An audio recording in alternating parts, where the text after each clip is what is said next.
Thomas a du mal à croire ce qu'il entend. Et elle se trouve où, ton île?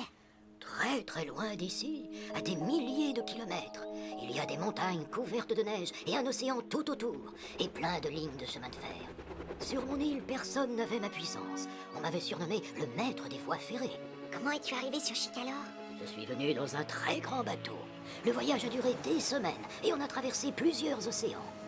Quand on m'a descendu sur le quai, je ne savais pas du tout où j'étais. Elle était comment, l'île, à cette époque? Calme et tranquille. J'étais la seule locomotive. Ici aussi, on m'a surnommé le maître des voies ferrées. J'ai été très heureux au début. Qu'est-ce qui s'est passé? Un jour, je suis tombée en panne. Les mécaniciens n'avaient pas les pièces qu'il fallait. Alors, on m'a mis sur une voie de garage. J'attendais que les pièces arrivent de mon île. J'ai attendu et attendu.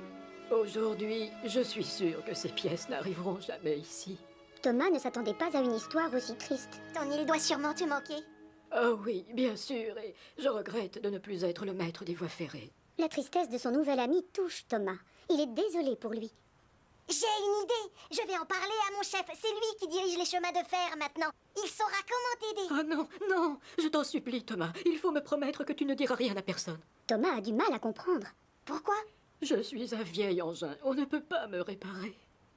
Et je sais ce qui arrive aux pauvres locomotives qui sont devenues complètement inutiles. On les démolit et on envoie ce qui reste à la casse. Mais c'est injuste. Et c'est cruel. On n'a pas le droit de te faire ça.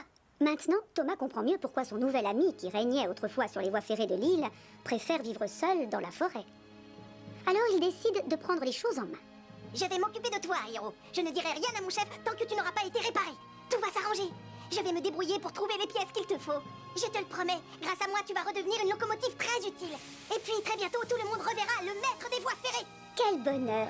Ça faisait longtemps que Hiro n'avait pas souri de cette façon. Merci beaucoup, Thomas. Merci surtout de t'occuper de moi. Mais pour Thomas, c'est normal. Plus tard, ce matin-là, Thomas arrive à l'atelier de réparation. Il vient faire réparer ses freins. Thomas adore venir ici. Il y a toujours de l'animation, du bruit et des étincelles. Les mécaniciens sont toujours très gentils. Et surtout, il y a Victor. Thomas aime bien Victor. Thomas, dis-moi, mon ami, qu'est-ce que tu faisais au milieu de nulle part avec 7 wagons pleins à ras-bord? Tu es fou, ma parole! La prochaine fois que Spencer te lancera un défi stupide, fais-moi plaisir, d'accord? Dis non! D'accord, Victor.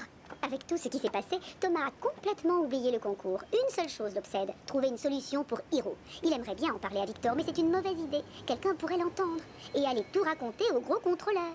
Ah, te voilà, Thomas. Encore en panne, à ce que je vois. 7 wagons pleins à bord, c'est bien trop lourd pour toi.